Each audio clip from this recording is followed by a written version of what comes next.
do lado experimental do cristianismo. Experimentar nessa vida parte da felicidade do céu e uma alegria que o arrebata e que o torna livre da tirania das circunstâncias. E é possível nós termos um vislumbre do reino vindouro, do que nos aguarda.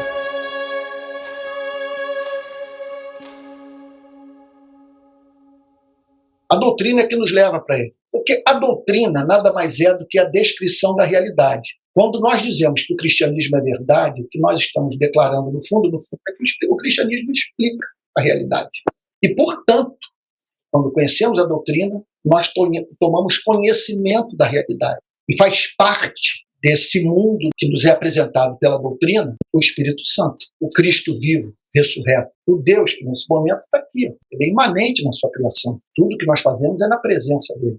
Esse lugar aqui está repleto dele. Então, a doutrina tem como objetivo fazer a descrição dessa dimensão espiritual e nos remeter para ela, com promessas, que é possível nós termos um vislumbre do reino vindouro, do que nos aguarda. É possível você experimentar nessa vida parte da felicidade do céu e uma alegria que o arrebata e que o torna livre da tirania das circunstâncias. É possível, por exemplo, você saber que foi salvo, que é filho de Deus, por meio do selo do Espírito Santo. É possível que depois de anos e anos de um ministério árido, você nunca levou ninguém a Cristo, sua vida não faz diferença para a vida de ninguém, você receber uma visitação do Espírito Santo, que você passa a ser uma testemunha viva de Cristo. É isso.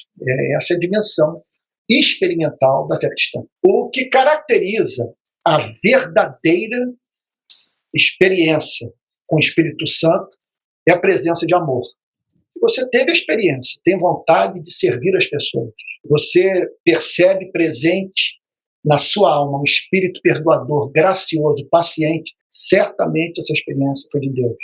Se Jesus passa a ser objeto da sua mais profunda estima, você pode ter certeza que Deus está trabalhando. Outro ponto, se essa experiência renovou o seu amor pelas Escrituras, é um sinal profundamente indicador de que o Espírito Santo atua em sua vida. Se essa experiência o torna mais humilde, mais dependente da graça de Deus que está em Cristo, sem aquilo, foi do Espírito. Se você passou a amar mais os irmãos, ter prazer de estar com os discípulos de Cristo, são seus irmãos na fé, certamente essa experiência é do Espírito. Então, você sabe se essa experiência é do Espírito Santo quando, a partir da compreensão da doutrina, você pode dizer que a sua experiência se deu nos termos da doutrina. Sobre o que eu estou falando. A Bíblia não apenas nos fala sobre o fato da experiência com o Espírito Santo. A Bíblia também descreve as condições dessa experiência, ou que legitima essa experiência, ou quando nós podemos considerar essa experiência uma experiência real com o Espírito Santo. Então, quando você submete a experiência que você disse ter ao escrutínio das Sagradas Escrituras e percebe que servos de Deus no passado experimentaram a mesma coisa, é um sinal também indicador profundo de que sua experiência é uma experiência com o Espírito Santo. Quando essa experiência, portanto, pode ser avaliada pela doutrina. Há uma diferença entre a verdadeira emoção e o emocionalismo. O emocionalismo tem como característica um assalto direto à emoção, ao coração, ao sentimento, sem nenhum esclarecimento da verdade. A mente é ignorada, não faz parte do processo. Então, está você num culto e se encontra chorando. Aí você olha para o seu lado, o seu amigo agnóstico que você convidou para o culto está chorando também. Então, simplesmente aquele choro pode ser a resposta da sua humanidade a uma história que foi contada. Alguém conta a história, por exemplo, de um filho que foi curado de câncer. Eu conheço uma história, por exemplo, da Assembleia de Deus da Raul do Cabo, que até ateu pode chorar, ainda que não interprete como eu interpreto. Houve um apelo numa igreja, apelo para vir à frente, o menininho foi no apelo, o pastor passou unção com óleo na testa do menino, o menino saiu correndo do templo, com óleo na cabeça, chegou em casa, passou a mão na testa, tirou o óleo, botou na cabeça do irmão dele, o irmão dele foi curado. Um coração de pedra para não chorar com uma história dessa. Ainda que você não crê em Deus, aquela cena do menininho com aquele óleo na cabeça correndo, e por fé, acreditar que com aquele gesto curaria o seu irmão, que o seu irmão ser curado, é um negócio impressionante. Agora, isso não significa que a sua emoção foi de natureza espiritual. Ela é de natureza espiritual quando é mediada por Cristo. Quando trata-se daquela espécie de prazer que só pode ser experimentado por quem nasceu de novo. Então, hoje eu estou vivendo um momento muito legal da minha vida do ponto de vista da minha relação com bebida alcoólica. Eu passei a minha vida inteira sem beber álcool. Não por motivo de consciência, mas porque meu pai me deixou com 3 anos, 4 anos, de não beber bebida alcoólica.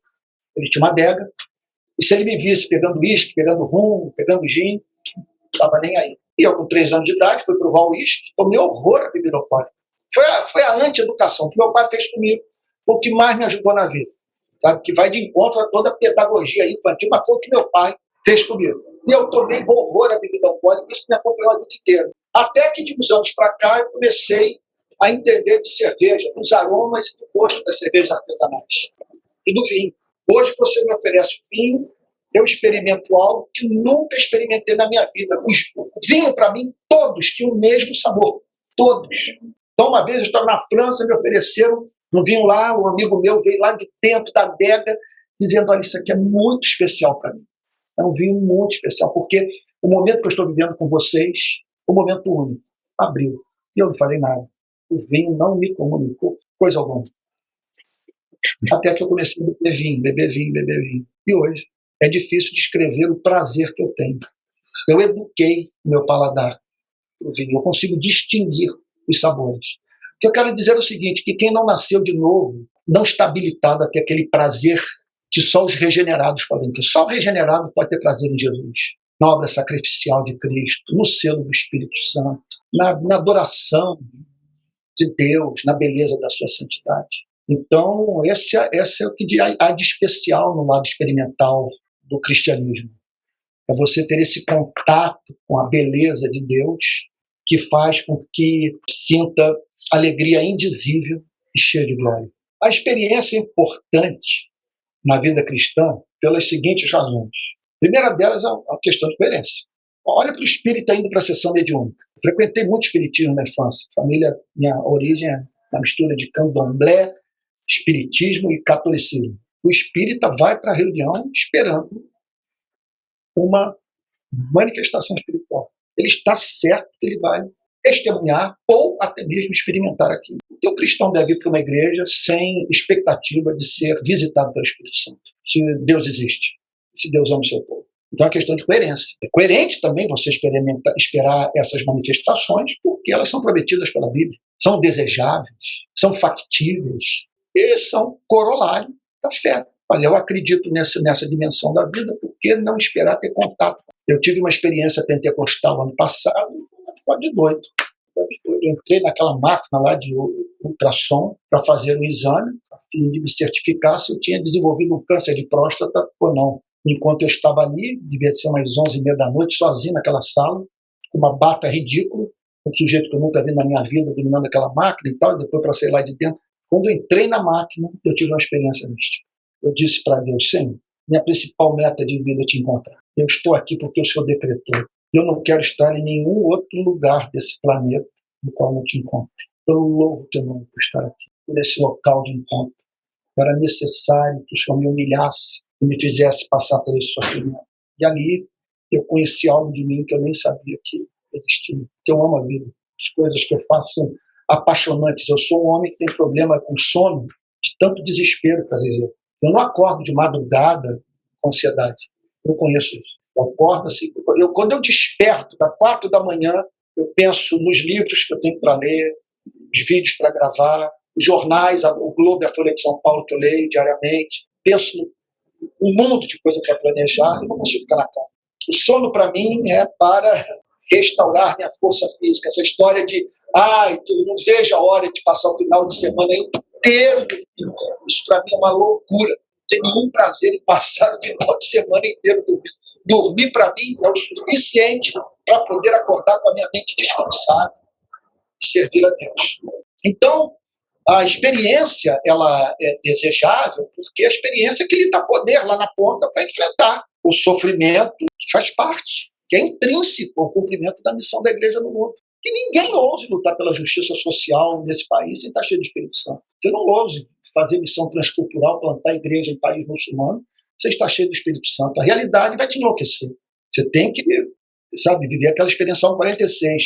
Há um rio cujas correntes alegram a cidade de Deus, o santuário das moradas do Altíssimo. Você tem que ter essa reserva. Às vezes as pessoas perguntam como é que você não sucumbe, você é atacado o dia inteiro, lida com morte o tempo todo e tal, como é que você não enlouquece e tal. Eu não vou dizer que seja fácil, mas o que eu posso declarar é que as experiências pentecostais têm me sustentado, me impedem de enlouquecer, me fazem cantar na tribulação. A Bíblia promete o poder do Espírito. Né? Você vê que os discípulos fizeram aquele seminário de 3 anos com Cristo, e o Senhor Jesus falou para eles, mas não saem de Jerusalém enquanto vocês não receberem o batismo do Espírito Santo. Se vocês não tiverem esse poder, esqueçam toda a ideia de terem eficácia no cumprimento da sua missão no mundo. Quais são as principais e benditas ou bem-aventuradas consequências das experiências místicas com Deus? A primeira delas é o poder para suportar a pressão da vida. Então, há tribulações que nós vivenciamos, que só a presença viva de Deus para nos fazer suportá-las. Essas experiências também nos habilitam a passar pelo sofrimento, cumprir o nosso chamado missionário. Elas nos concedem autoridade, muita ousadia, cumprimento da nossa missão no mundo. Essas experiências realçam a doutrina. Elas nos fazem não apenas estar habilitados a descrever teoricamente o rosto do mel, mas a sentir a doçura do mel. Então são experiências que fazem com que o cristianismo deixe de ser visto como filosofia, passe a ser encarado como estilo de vida, como uma forma de se viver que envolve o homem integral, a totalidade de sua vida. Essas experiências nos fazem ter o cristianismo como algo que está para além da mera teoria de natureza religiosa. Essas experiências nos fazem crer que o cristianismo descreve a realidade. O cristianismo nos remete para o mundo real. Se você não buscar essas experiências, você pode até entrar no reino dos céus, mas vai viver uma vida muito pobre. Por exemplo, é possível uma pessoa que não tem certeza da sua salvação entrar no reino dos céus? É possível, por vários motivos. Agora, é desejável que uma pessoa salva tenha certeza da sua salvação? Isso é a mesma coisa. A alegria do Senhor é a nossa força. E nós nunca estamos mais alegres do que quando estamos certos que os nossos pecados foram perdoados. Que Deus lida conosco como se fôssemos justos. É possível estarmos certos da nossa salvação sem a mínima dúvida. A Bíblia fala sobre o selo do Espírito. A Bíblia declara que o Espírito testifica para o nosso Espírito que somos filhos de Deus. A Bíblia nos mostra Jesus no Rio Jordão, no dia do seu batismo, ouvindo a voz do Pai, que lhe dizia: Tu és o meu filho amado, em ti eu me comprazo. É possível nós ouvirmos essa voz? Sim. Quando o apóstolo Paulo declara que o Espírito testifica com o nosso Espírito que somos filhos de Deus, ele está falando sobre isso. Que o mesmo que aconteceu com Cristo por volta de 30 anos no Rio Jordão pode acontecer conosco. Ele dizia que tem deleite em nós, que nos ama. Então, você pode passar pela vida sem isso, mas simplesmente vai estar desperdiçando a melhor parte da vida nesse mundo. Olha, em geral, passam por essas experiências pessoas que buscam a Deus com todo o seu ser. Buscar-me-eis e me achareis quando me buscardes de todo o vosso coração. Invoca-me e te responderei. Anunciar-te-ei coisas grandes e que não sabes. Assim diz o Senhor, o Rei de Israel. Promessas simplesmente extraordinárias. Ficai em Jerusalém até que do alto sejais revestidos de poder. Se alguém tem sede, venha a mim e beba. E como diz as Escrituras, do seu interior fluirão rios de água viva. Então, em geral, as pessoas tomam posse dessas promessas, se apropriam delas, creem na sua veracidade e, com base nelas, saem em busca de Deus. E o que significa buscar a Deus? Significa não você buscar a experiência, ou querer reeditar em sua vida a experiência de outros. O foco é Deus, é a comunhão com Deus, seja qual for o modo. Agora, o importante é que coloquemos os nossos afetos em Deus e desejemos conhecê-lo a partir de uma experiência real. Proporcione dizer Antes eu te conhecia apenas de ouvir falar, mas hoje os meus olhos te veem. É o que Jó falou lá depois de ter passado por tudo que passou. Então, o que os antigos contam, que as pessoas que viveram essas experiências declaram é que, em geral, eles passaram por isso depois de um período de prova, parece que os preparou para a experiência, ou então antes de um período de prova, Deus os visitou a fim deles enfrentarem uma grande tribulação na vida. Pessoas declaram ter vivido isso em reunião de oração, ouvindo uma pregação, lendo as Sagradas Escrituras. O segredo é fazermos como Zaqueu. A Bíblia diz que Zaqueu, sabendo por onde Jesus ia passar, subiu num sicômoro para ver Jesus. Então, nós devemos procurar estar onde Jesus costuma ser encontrado.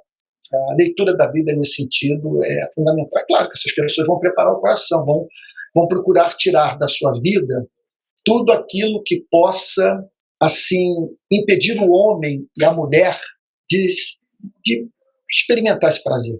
Olha, eu estou cansado ali de fazer coisas dessa natureza. Então, você vai comer alguma comida, sabe? Eu, por exemplo, não funciona eu comer doce antes de salgado. Não tem o mínimo sentido em eu comer, sei lá, um manjar antes de pasta qualquer. Não faz sentido, não funciona comigo. Essa que é a desgraça do pecado. A pior coisa do pecado, ainda que Deus não o castigue, muitas pessoas se dão por satisfeitas por imaginarem que vão pecar e Deus não as castigará. Mas o pior não é isso. O pior é aquilo que ocorre como uma lei do universo. É uma lei do mundo espiritual. Sabe? Que há determinadas coisas que, se você ingerir espiritualmente, você vai ter o seu apetite, o seu paladar prejudicado. O que mais me apavora hoje com relação ao pecado é perder o prazer por Jesus, de deixar de me deliciar com a palavra e nem me preocupar com isso. O pecado faz isso. O pecado embota os nossos sentidos. Então, é aquilo. Outro dia eu perguntei para o garçom, não sei, já perguntei isso, né? Mais de uma vez, inclusive. Porque você vê a água sempre ser oferecida com vinho no almoço, né, no jantar. Você bebe água depois do vinho ou antes do vinho? Então, outro dia um garçom disse para mim, você bebe antes, okay? Para preparar o paladar para o vinho. E aí, depois de você ter ingerido o vinho, seu paladar está preparado para você saborear o alimento. A gente faz isso, então, com gastronomia. E o mesmo, eu diria que a mesma lei existe no mundo espiritual. Tem coisas que você não pode consumir que vão botar o seu paladar. E outras que preparam você para ter prazer nas coisas de Deus, né? Vamos assim dizer. O que não fazer na busca por essas experiências? Em primeiro lugar, é você focar na experiência, em vez de focar em Deus. Você não deve buscar a experiência, você deve buscar Deus. E aí Deus decretar, determinar a forma como essa experiência vai se dar. E pode ser dos modos mais inusitados. Você pode estar no banheiro, pode estar debaixo do chuveiro. Uma vez eu tive uma experiência pentecostal dirigindo um carro.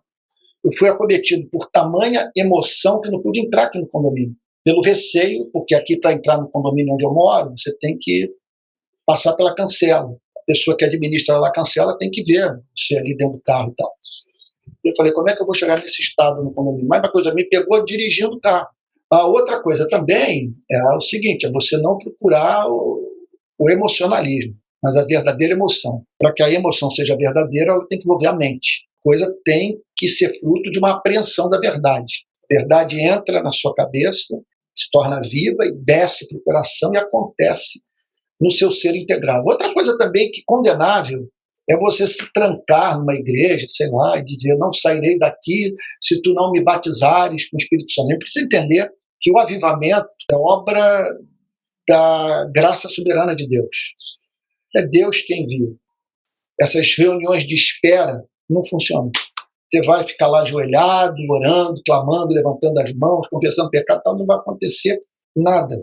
Então, devemos tocar nossas vidas, fazer as nossas orações, buscar Deus, apresentar o nosso desejo de ver o nosso cálice transbordando e tal, mas entregar a Deus o dia, a hora, a forma, as circunstâncias, porque é Ele que determina, não, sabe, é Ele que determina, Ele é soberano. Então, a gente sabe de pessoas que buscaram de todo o coração esse avivamento e não experimentaram avivamento tal como você vê aí nos livros de história, como você vê nas páginas do Novo Testamento, mas, sabe, pessoas que viveram o cristianismo, amaram a Deus, tiveram suas experiências, mas não na extensão daquilo que esperavam, enquanto que outras passaram por coisas que assustadoras, né? Assim, no bom sentido, né?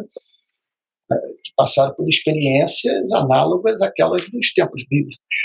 Eu me lembro da história contada pelo Martin Lloyd Jones, de um pastor presbiteriano, que ele contou o seguinte testemunho. Já idoso, né? Ele disse o seguinte: olha, eu passei a vida inteira sofrendo muito por pensar que se tais e tais coisas fossem sacadas de mim, eu viria a me encontrar num estado de alma deplorável. Então, passei a vida temendo que tais e tais tragédias acontecessem na minha vida. E agora, eu estou experimentando a maior felicidade que já experimentei em toda a minha existência. Embora me encontre velho, numa cama da qual provavelmente eu não mais sairei. E aqui, nesse leito, eu aprendi que Cristo é suficiente para fazer o ser humano feliz. Que eu passei a vida preocupado desnecessariamente. E se eu tivesse crido nisso no passado, eu teria poupado muito sofrimento para mim mesmo.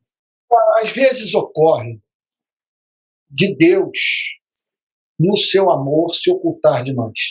De nós o buscarmos e não o encontrarmos. De clamarmos e termos a impressão que a oração não tocou corda do coração de Deus.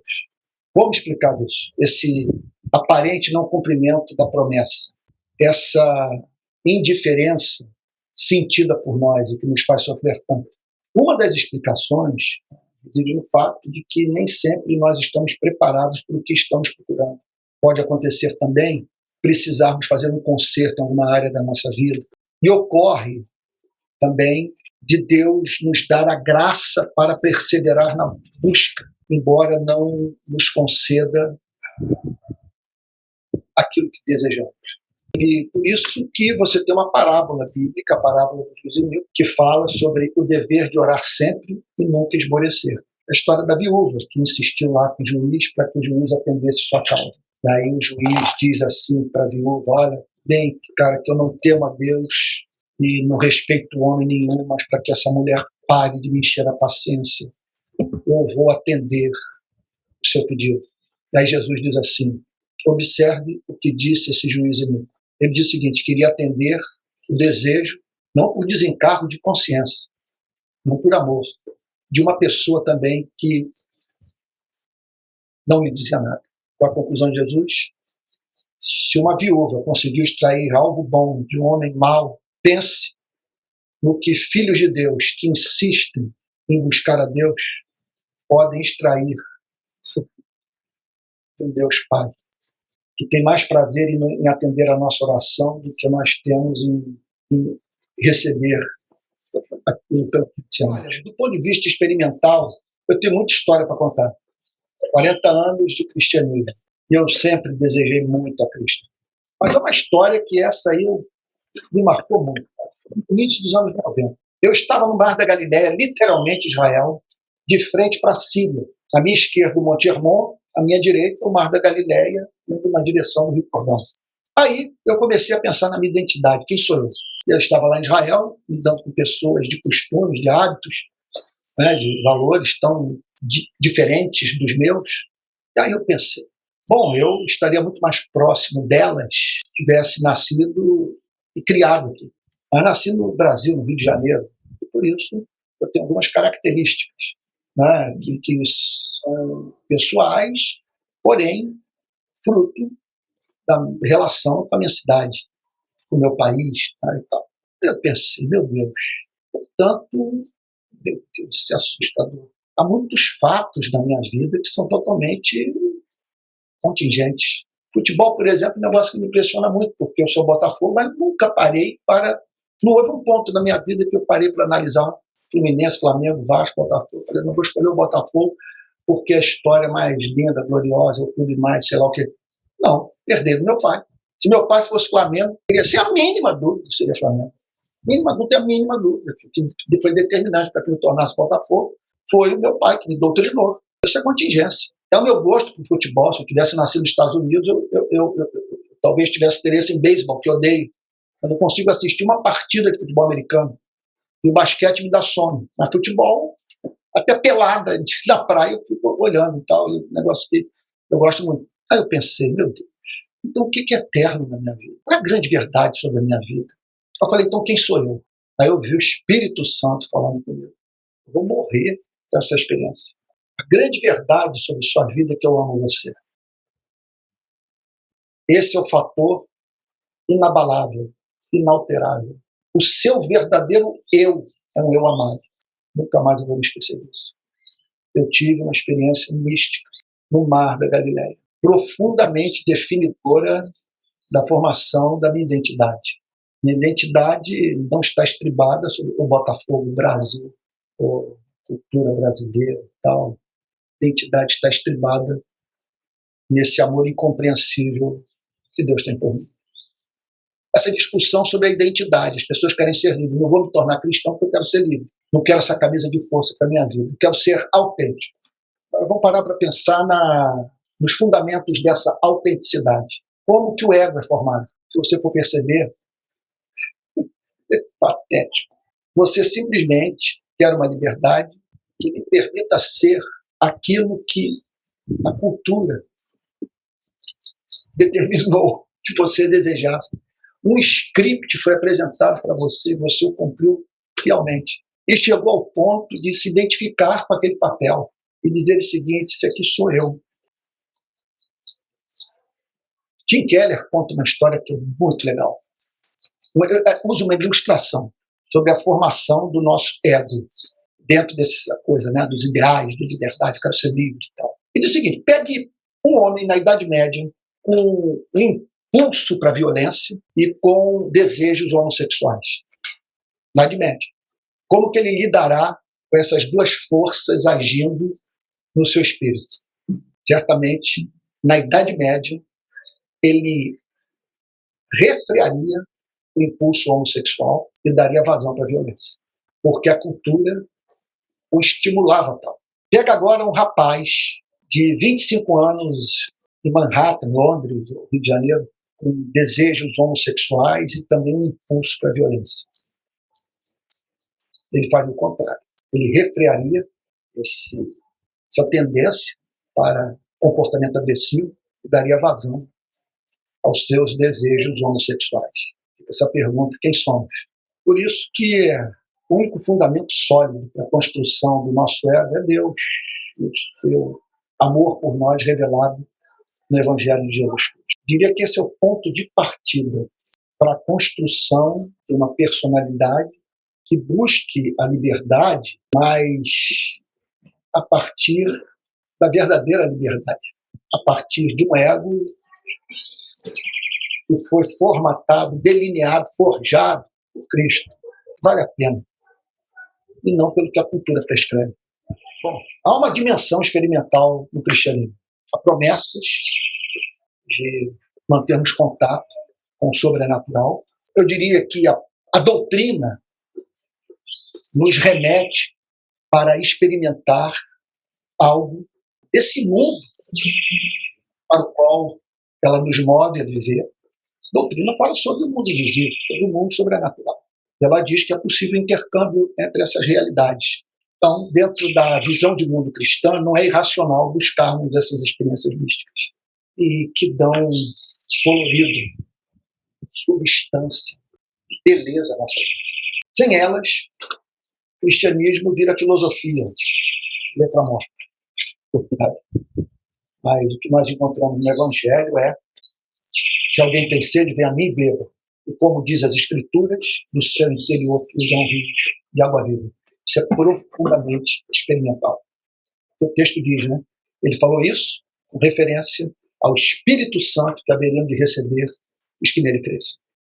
Esse foi, então, o nosso podcast sobre a dimensão espiritual da vida cristã. Espero que tenha falado do seu coração, que você esteja aí com fome e sede de ser possuído pelo Espírito de Cristo. Se for possível, compartilhe esse vídeo com alguém, que eu acho que vai fazer bem para a rapaziada aí.